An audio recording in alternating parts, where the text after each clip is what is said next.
20 de ce livre. Ce chapitre 20 de l'Exode nous donne la loi, les 10 commandements, le décalogue.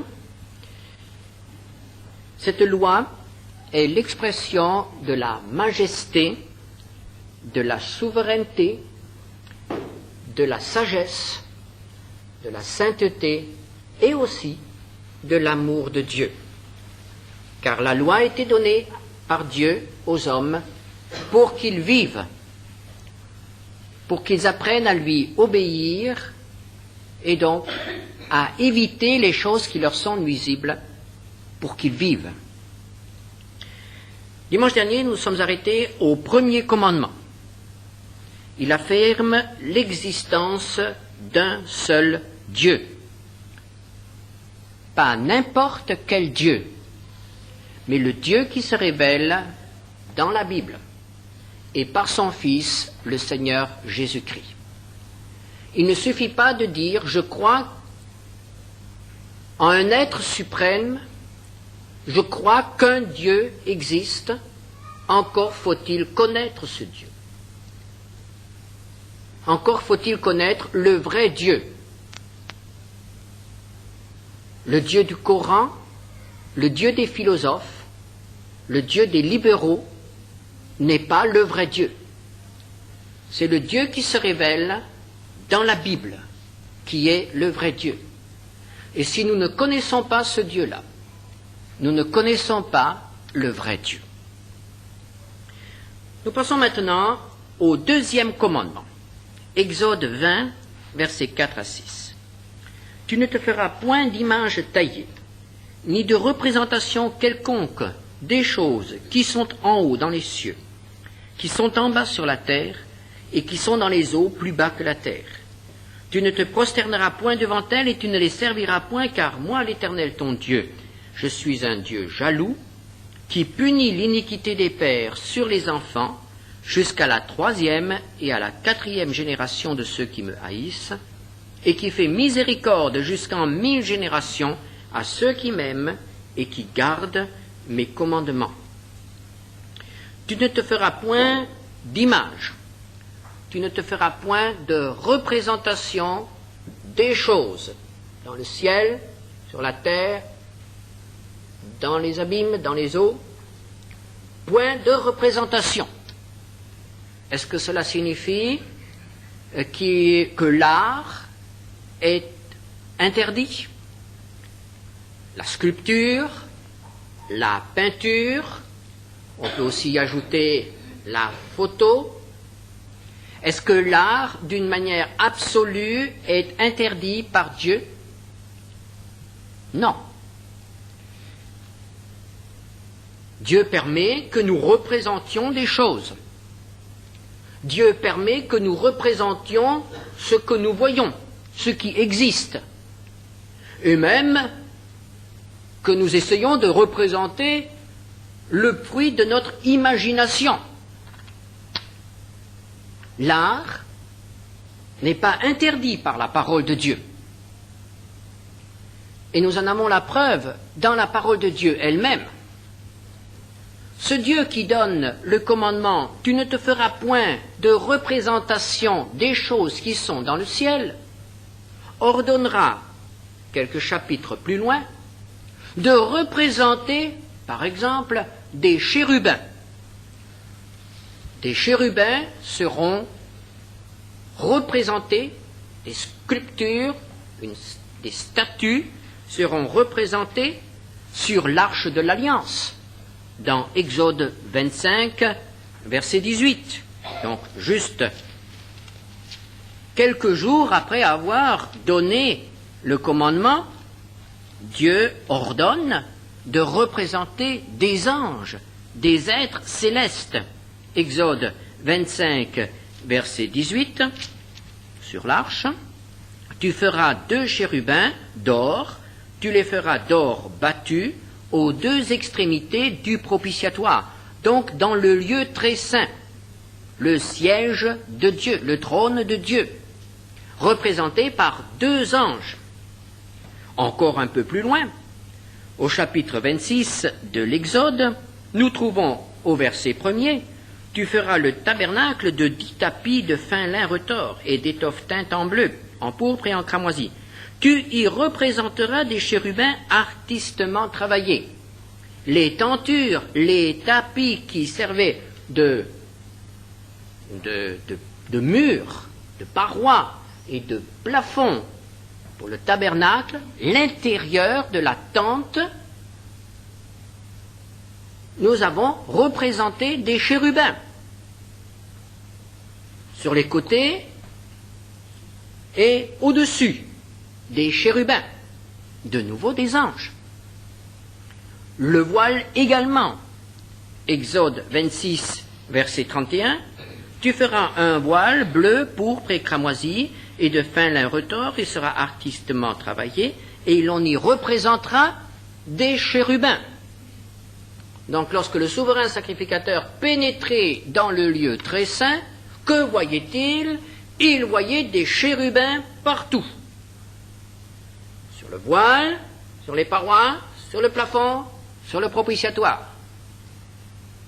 Des statues, des broderies, des représentations d'êtres célestes. Plus tard, nous trouverons même dans le temple d'Ézéchiel, le temple du futur, nous trouverons à nouveau des chérubins. Ézéchiel 41, versets 18 à 19.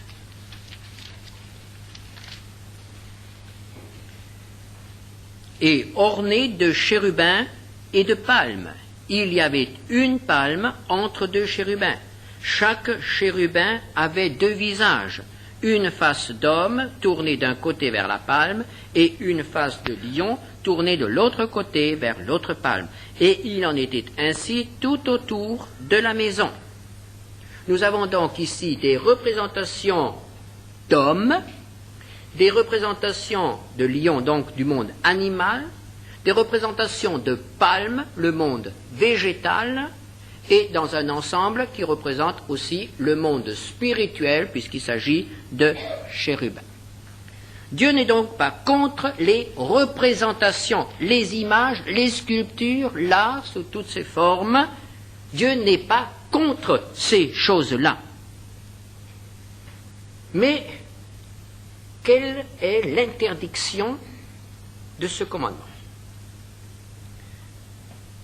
Ce commandement nous interdit de nous comporter en présence d'une représentation quelconque, que ce soit une sculpture, une image, une peinture ou une photo, comme si ces représentations étaient des personnes qui voient, qui entendent, qui réfléchissent et qui peuvent agir. L'interdiction est formelle. Nous n'avons pas à nous adresser à une image quelconque comme s'il s'agissait d'une personne. Nous n'avons pas à leur parler. Nous n'avons pas à nous attendre à elle. Nous n'avons pas à attendre d'elle une quelconque protection, un quelconque exaucement. Ces représentations sont matière. Et nous ne devons pas traiter la matière comme s'il s'agissait d'êtres vivants ou comme s'il s'agissait de Dieu. Ésaïe, prophète Ésaïe, au chapitre 44, verset 9. Ésaïe, chapitre 44, verset 9. Ceux qui fabriquent des idoles ne sont tous que vanité, et leurs plus belles œuvres ne servent à rien. Elles le témoignent elles-mêmes, elles n'ont ni la vue, ni l'intelligence, afin qu'ils soient dans la confusion. Quelques versets plus loin, versets 13 à 17. Le charpentier étend le cordeau, fait un tracé au crayon, façonne le bois avec un couteau et marque ses dimensions avec le compas. Et il produit une figure d'homme. une belle forme humaine pour qu'elle habite dans une maison. Il se coupe des cèdres, il prend des rouvres et des chênes et fait un choix parmi les arbres de la forêt. Il plante des pins et la pluie les fait croître. Ces arbres servent à l'homme pour brûler, il en prend et il se chauffe, il y met aussi le feu pour cuire du pain, il en fait également un dieu qu'il adore, il en fait une idole devant laquelle il se prosterne. Il brûle au feu la moitié de son bois. Avec cette moitié, il cuit de la viande, il apprête un rôti et se rassasie. Il se chauffe aussi et dit « Ah ah, je me chauffe, je bois la flamme ». Et avec le reste, il fait un dieu, son idole. Il se prosterne devant elle, il l'adore, il l'invoque et s'écrie « Sauve-moi, car tu es mon Dieu ».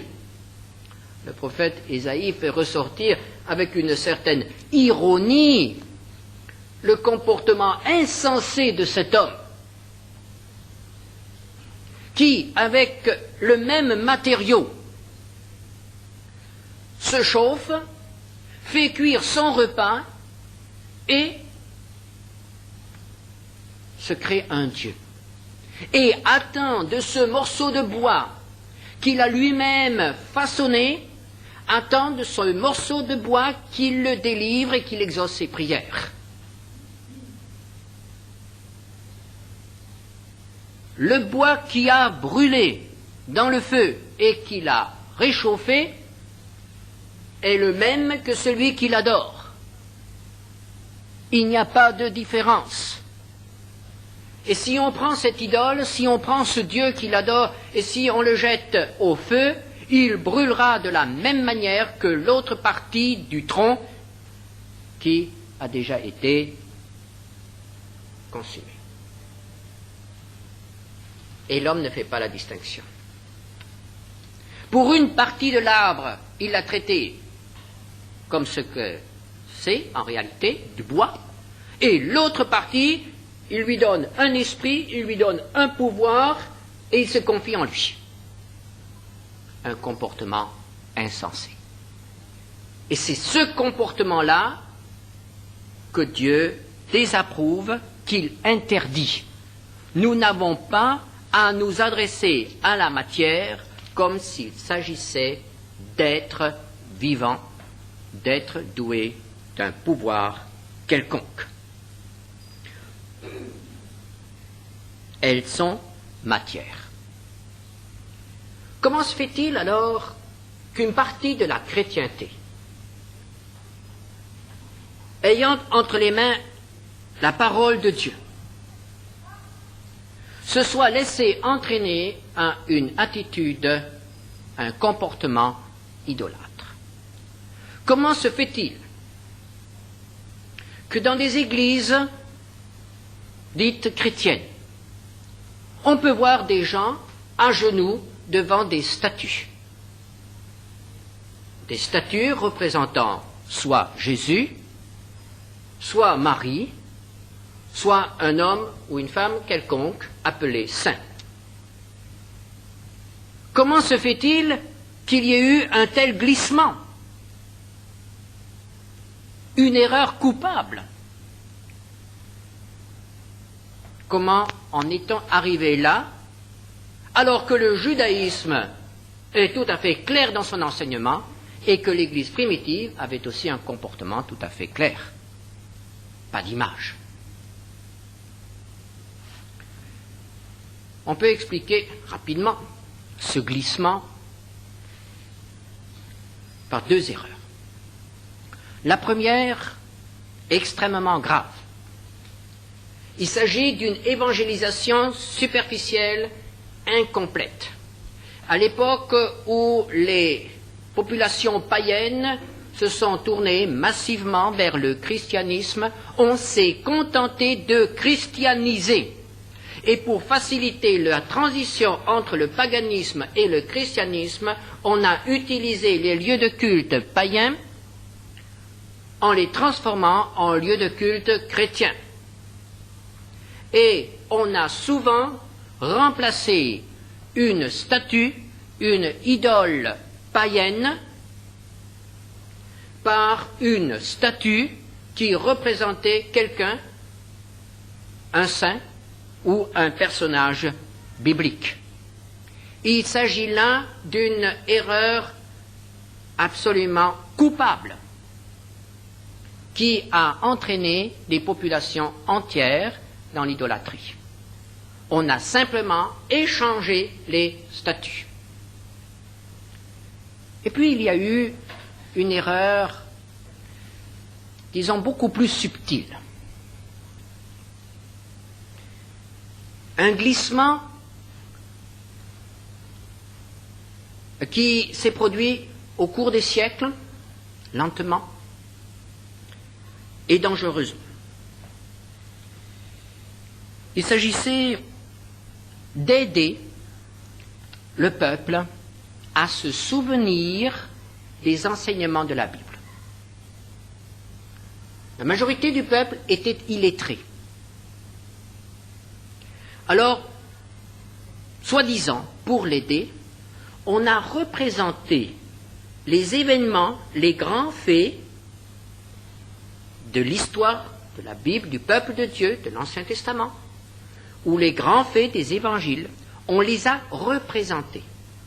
Et c'est ainsi que l'on a commencé à orner les églises de tableaux, de peintures, de fresques.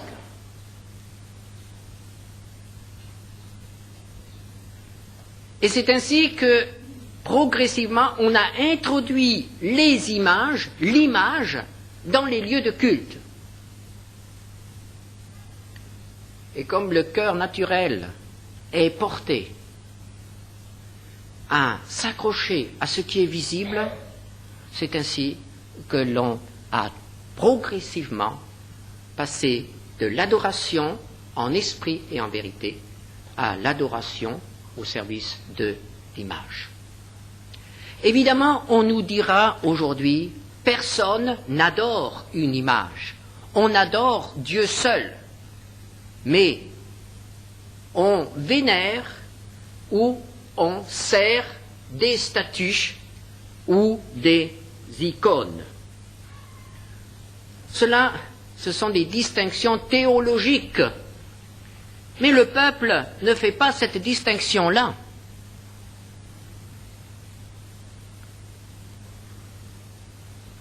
La pauvre femme que l'on voit à genoux devant une statue, parlant à cette statue, ne pourra pas faire la distinction entre la statue et la personne à laquelle elle croit s'adresser. Il ne lui viendrait pas à l'idée, par exemple, de dire la même prière en tournant le dos à la statue.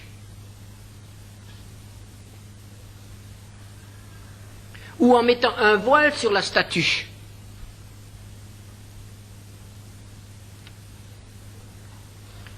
Si un jour vous allez à la grande basilique de Saint-Pierre à Rome, vous verrez peut-être, les jours de pèlerinage, une longue file de pèlerins qui attend son tour pour pouvoir passer devant une représentation de l'apôtre Pierre. Et la tradition veut que l'on embrasse le pied de bronze de cette statue. On l'embrasse ou on l'effleure. Et vous savez qu'une grande partie du pied a été usée ainsi. Et il en faut des baisers pour user du bronze. Des milliers, des centaines de milliers d'hommes et de femmes sont venus vénérer un objet comme s'il s'agissait d'un être vivant. C'est une lourde responsabilité qu'endossent là les chefs religieux, de permettre à tout un peuple, à des multitudes d'hommes et de femmes, de s'adresser à l'image comme s'ils s'adressaient à des hommes ou à Dieu. Elles sont matière et elles resteront matière. Nous pouvons représenter le Seigneur Jésus. Nous pouvons représenter les personnages bibliques. Nous pouvons représenter tout ce que nous voyons. Mais nous ne devons pas oublier que l'image est et restera toujours matière. Nous n'avons pas à lui attacher un prix quelconque en dehors du prix que nous attachons à une œuvre d'art normale. Il s'agit là d'une atteinte à la personne même de Dieu, à la majesté de Dieu. Et Dieu dit au verset 5, « Tu ne te prosterneras point devant elles, tu ne les serviras point, car moi, l'Éternel ton Dieu, je suis un Dieu jaloux. » Un Dieu jaloux. Il ne s'agit pas de la jalousie, sentiment humain, sentiment qui exprime l'égoïsme, l'orgueil, le désir de posséder. Il s'agit de la jalousie qui est expression de l'amour. Dieu est jaloux parce qu'il nous aime. Et il veut être aimé. Et il veut nous préserver de nous laisser entraîner vers des choses qui n'ont point de valeur et qui nous font du mal. Car l'apôtre Paul nous dit que derrière l'idole, il y a les démons.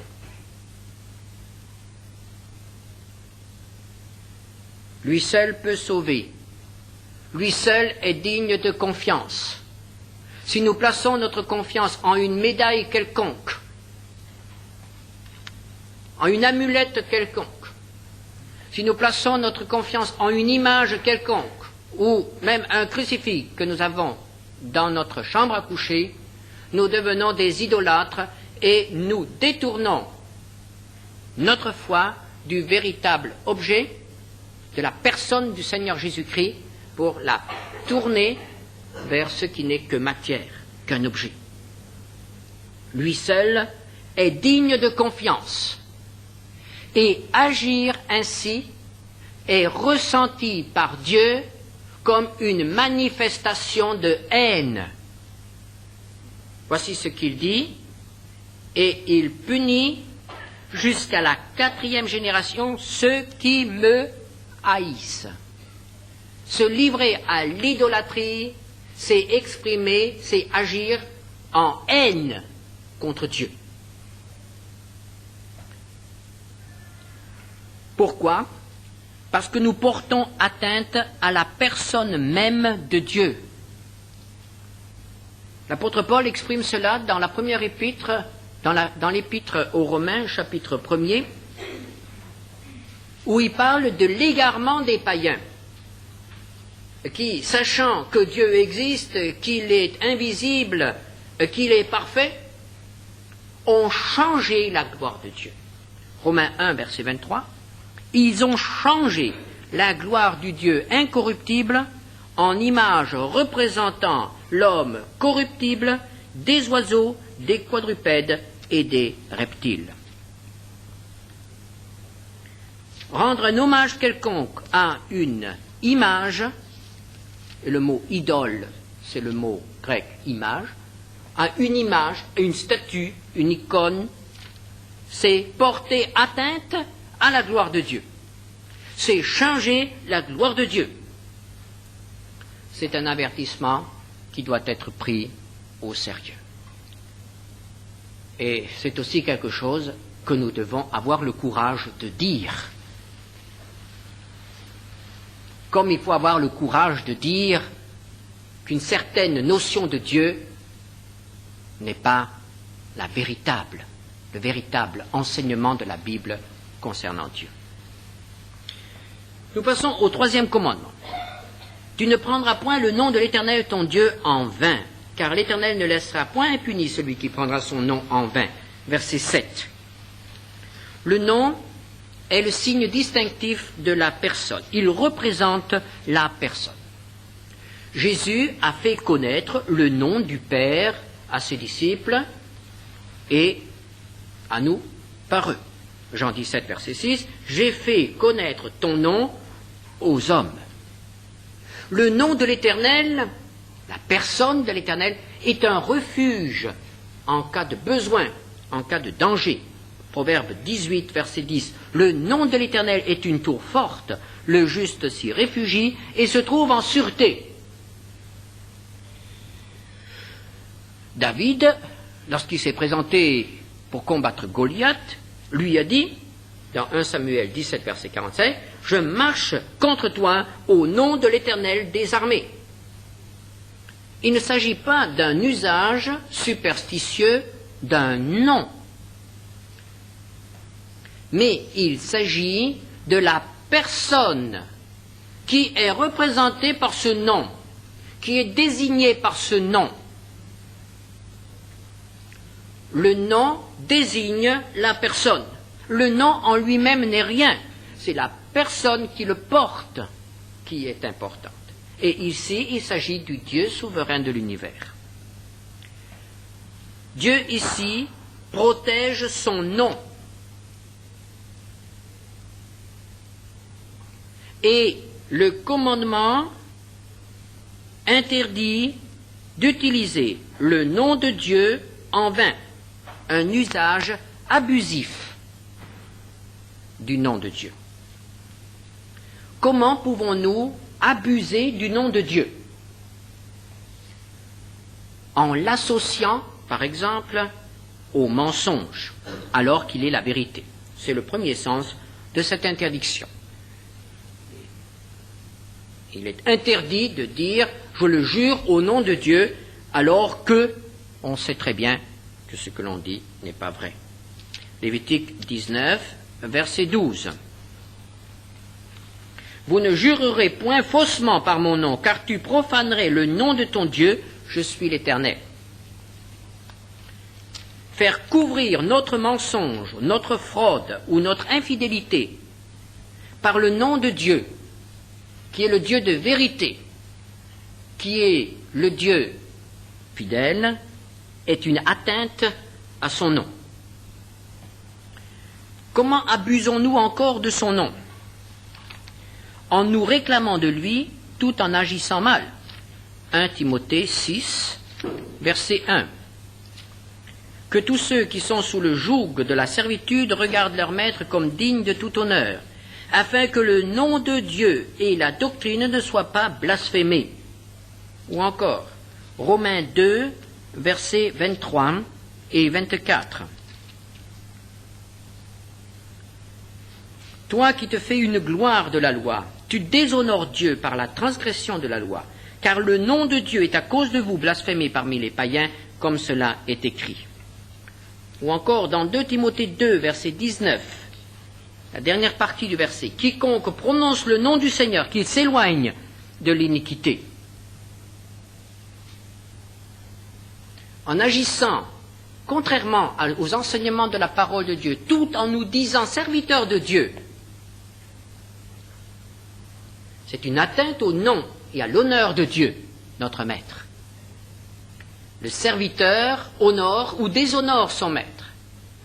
Si nous nous disons chrétiens, si nous portons ce nom du Seigneur Jésus-Christ, nous devons aussi agir comme il a agi. Et nous ne devons pas prononcer le nom de Dieu dans la colère, en l'associant au mensonge ou au péché, quel qu'il soit. Nous employons aussi le nom de Dieu en vain lorsque nous prononçons son nom sans penser à sa personne. Dans des formules toutes faites. « Ô mon Dieu !» par exemple. Sans penser à ce qu'il est, à sa majesté. Et Dieu veille sur l'honneur de son nom. Il dit, je ne laisserai point impuni celui qui prendra mon nom en vain. Ou encore, dans le prophète Ézéchiel, au chapitre 36, il nous dit ce qu'il fait pour que son nom soit de nouveau honoré. Ézéchiel 36, verset 21. J'ai voulu sauver l'honneur de mon saint nom, que profanait la maison d'Israël parmi les nations où elle est allée. Et il a dû infliger à cette nation un châtiment exemplaire, parce qu'elle portait son nom. Et au verset 23, Je sanctifierai mon nom, mon grand nom, qui a été profané parmi les nations, que vous avez profané au milieu d'elles. Et les nations sauront que je suis l'Éternel, dit le Seigneur, l'Éternel, quand je serai sanctifié par vous sous leurs yeux. Tu n'emploieras pas le nom de Dieu en vain. Et nous arrivons maintenant au 4e commandement. Exode 20, versets 8 à 11. Souviens-toi du jour du repos pour le sanctifier. Tu travailleras 6 jours et tu feras tout ton ouvrage. Mais le 7e jour est le jour du repos de l'Éternel ton Dieu. Tu ne feras aucun ouvrage, ni toi, ni ton fils, ni ta fille, ni ton serviteur, ni ta servante, ni ton bétail, ni l'étranger qui est dans tes portes, car en 6 jours l'Éternel a fait les cieux, la terre et la mer, et tout ce qui y est contenu, et il s'est reposé le 7e jour. C'est pourquoi l'Éternel a béni le jour du repos et l'a sanctifié. Nous avons ici le premier commandement qui fait référence à la création. C'est donc le Créateur qui donne ce commandement. Dieu est le Créateur de notre être et de ses besoins. Il est aussi le Dieu qui nous a donné les moyens de répondre à nos besoins, le moyen de pourvoir à notre subsistance. Et cela se traduit par le travail. Dieu est également le créateur du temps. C'est lui qui nous donne le temps, les jours, les années que nous avons à notre disposition. Du temps pour nous, du temps que nous consacrons à notre travail pour subvenir à nos besoins, du temps que nous consacrons à nos loisirs, du temps libre, du temps que nous consacrons à notre repos, il en faut aussi. Et Dieu dit, et je veux également du temps pour moi. Et il fixe d'une manière souveraine un jour sur 7. Un jour sur 7. Tu travailleras pendant 6 jours et tu feras tout ton ouvrage. Le 7e jour, un jour sur 7, sera le temps qui m'est réservé. Il paraît, certains chercheurs sont arrivés à ce résultat, il paraît que c'est justement le temps qu'il faut pour le rythme du corps humain. Vous savez que la Révolution française a essayé d'introduire le système du 1 repos sur 10. Ça n'a pas marché. On voulait mettre le système décimal partout. Non, il paraît que pour notre corps, c'est ce qui est très bon. Un jour sur 7. Nous avons affaire à un Dieu qui nous connaît bien. Alors, ce commandement se préoccupe donc de nous en nous imposant un jour de repos. Il fixe une limite au temps consacré au travail. Nous n'avons pas à travailler sans arrêt. Nous n'avons pas à faire du travail notre Dieu auquel nous consacrons tout notre temps. Il faut qu'il y ait une limite. Il faut qu'il y ait un temps d'arrêt, un temps de repos. Nous avons besoin de repos et Dieu veut que nous nous reposions. Et Dieu nous donne du temps, un jour sur 7. Il est dit, tu feras tout ton ouvrage pendant 6 jours. Et le 7e jour m'appartient. Qu'est-ce que cela signifie, ce jour de repos? À l'époque de Jésus, les pharisiens étaient allés trop loin. Et le jour du repos, le sabbat, était devenu un véritable carcan.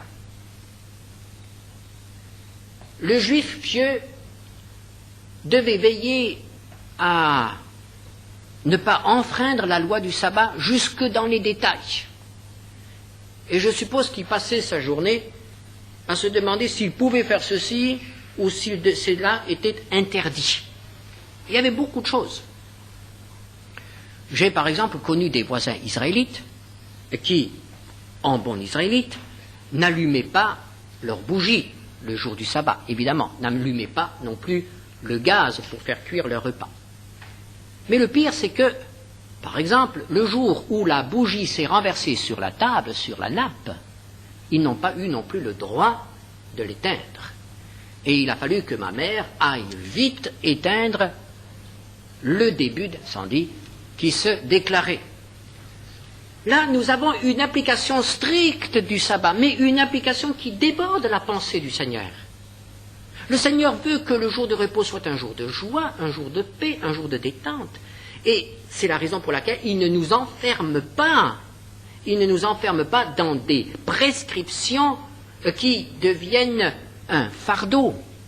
Le dimanche, puisque nous nous reposons le premier jour de la semaine, nous nous reposons un jour sur 7, mais c'est le premier, le dimanche ne doit pas être un carcan.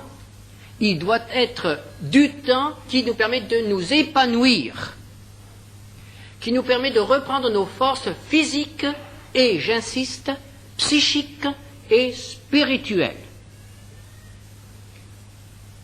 Si notre être intérieur ne se repose pas, ne trouve pas la paix, notre corps ne pourra pas non plus être détendu et se reposer.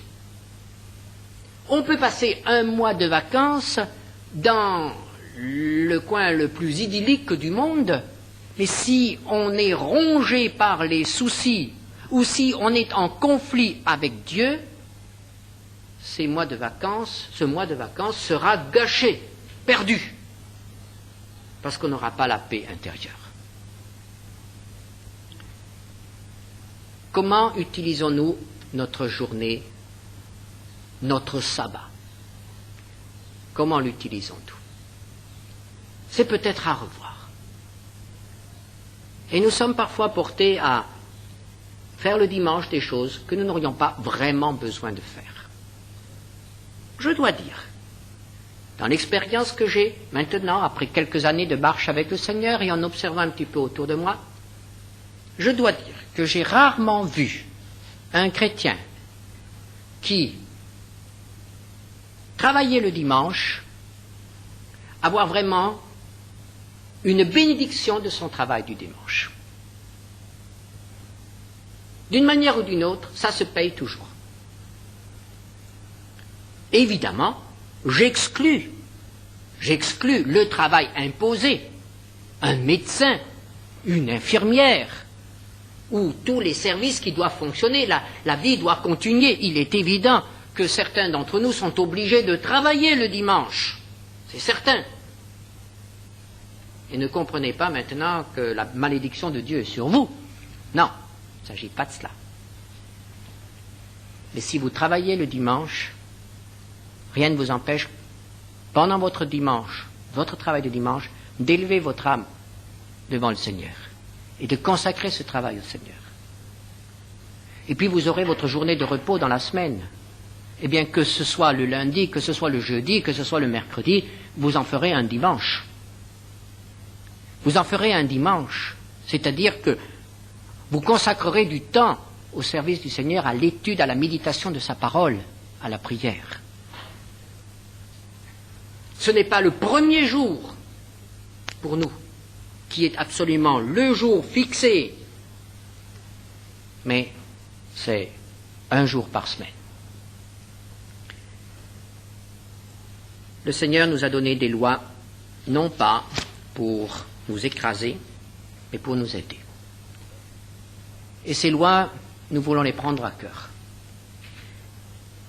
Et nous voulons lui demander de nous aider par son esprit à les vivre, non pas selon l'être seulement, mais selon l'esprit, de tout notre cœur.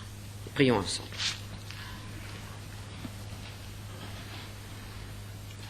Seigneur notre Dieu, nous te remercions de tout notre cœur pour ce que tu nous donnes dans ta parole. Et nous aimerions que, par ton esprit, tu continues à nous faire comprendre ces choses, à glorifier ton nom, à nous ouvrir les yeux sur ta majesté, sur ta puissance, sur ton amour, afin que nous puissions mieux te servir et que nous puissions glorifier ton nom.